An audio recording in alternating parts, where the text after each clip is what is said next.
नमस्कार मित्रांनो, मी उदय लाड पुन्हा एकदा स्वागत करतो आपल्या सर्वांचं आवडत्या यूट्यूब चॅनल शेती मित्रवर व्हिडिओ पाहणाऱ्या प्रत्येक शेतकरी मित्राच्या आणि कास्तकार बांधवाच्या आजच्या व्हिडिओमध्ये मनापासून खूप खूप स्वागत। मित्रांनो, थंबनेल पाहितलं, टायटल वाचलं हो मित्रांनो, सामान्य सोयाबीन उत्पादक कास्तकार बांधवांचा सर्वात महत्वाचा सवाल काय सोयाबीनच्या पिकामध्ये आता तणनाशक आणि 19 हे विद्राव्य खत एकत्र करून या ठिकाणी फवारता येऊ शकते? सध्याच्या कंडिशनचा सर्वात महत्वाचा सवाल आहे। काय सोयाबीनच्या पिकामध्ये आता तणनाशक आणि 19 हे विद्राव्य खत एकत्र करून फवारता येऊ शकते? या प्रश्नाचा अचूक उत्तर जाणून घेण्यासाठी आपण सर्वांनी हा व्हिडिओ आता सुरुवातीपासून शेवटपर्यंत पाहावा। हा व्हिडिओ सुरुवातीपासून शेवटपर्यंत पाहत असताना जर आपल्या सर्वांना हा व्हिडिओ मनापासून आवडला तर जरूर या व्हिडिओला या ठिकाणी एक लाईक करा। जास्तीत जास्त कास्तकार बांधवांपर्यंत हा व्हिडिओ पाठविण्यासाठी या व्हिडिओला या ठिकाणी जरूर शेअर करा।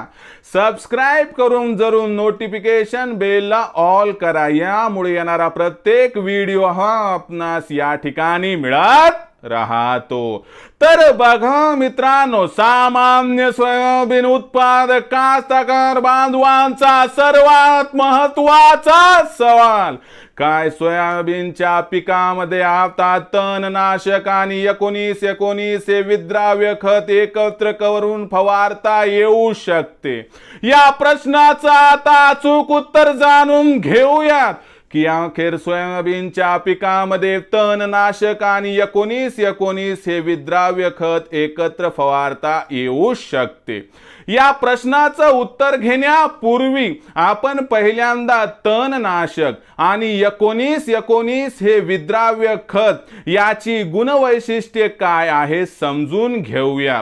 बघा मित्रांनो, जे तणनाशक आपण सोयाबीनच्या पिकात फवारतो त्याचं काम असते की सोयाबीनच्या पिकातील जे तण आहे त्याच्या प्रकाश संश्लेषणाची क्रिया त्या ठिकाणी मंदावणे आणि 2 ते 3 दिवसामध्ये संपूर्ण त्या तणाचा त्या ठिकाणी नायनाट करणे। आणि दुसरीकडे 19 या विद्राव्य खताचं काम असते की ज्या वनस्पतीला हा खत या ठिकाणी मिळणार आहे त्याला नायट्रोजन, फॉस्फरस आणि पोटॅश हे या ठिकाणी या खतामुळे भरभरून मिळत असते। म्हणजे याचा अर्थ एक संपवण्याचं काम करतो तर दुसरं त्या ठिकाणी वाढवण्याचं काम करतो। मग मला सांगा, अशा परिस्थितीमध्ये संपवणारा आणि वाढवणारा काय एकत्र राहू शकतो? अजिबात नाही। त्यामुळं आपण एक गोष्ट लक्षात ठेवा की एकीकडून जखमा करणारा व्यक्ती आणि दुसरीकडून त्या ठिकाणी मलम लावणारा व्यक्ती एकत्र जसा होऊ शकत नाही, जसं तेल आणि तूप एकत्र होऊ शकत नाही, त्याच पद्धतीनं मित्रांनो तणनाशक आणि 19 हे विद्राव्य खत एकत्र तर होऊ शकते, परंतु हे एकत्र करून जर तुम्ही सोयाबीनच्या पिकावरती फवारणी केली तर जे सोयाबीनचं पीक आहे त्या पिकाला काय फायदा होईल मला माहित नाही, पण एक गोष्ट सांगतो की त्या सोयाबीनच्या पिकातील तण अजिबात संपणार नाही।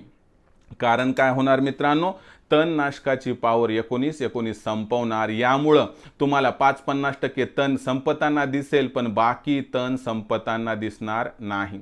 म्हणून माझा एक सल्ला आहे की तुम्ही जर मला विचारत असाल तर माझ्या अनुभवानुसार तुम्ही सोयाबीनच्या पिकामध्ये तणनाशक आणि 19 हे विद्राव्य खत एकत्र त्या ठिकाणी करून फवारणी करू नये।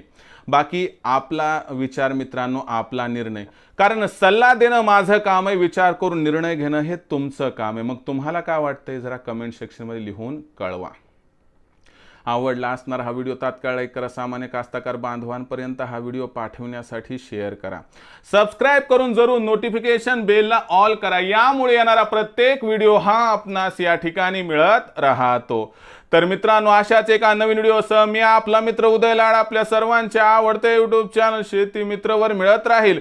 तोपर्यंत माझ्या प्रत्येक शेतकरी मित्राचे आणि कास्तकार बांधवाचे आजच्या व्हिडिओमध्ये मनापासून खूप खूप आभार।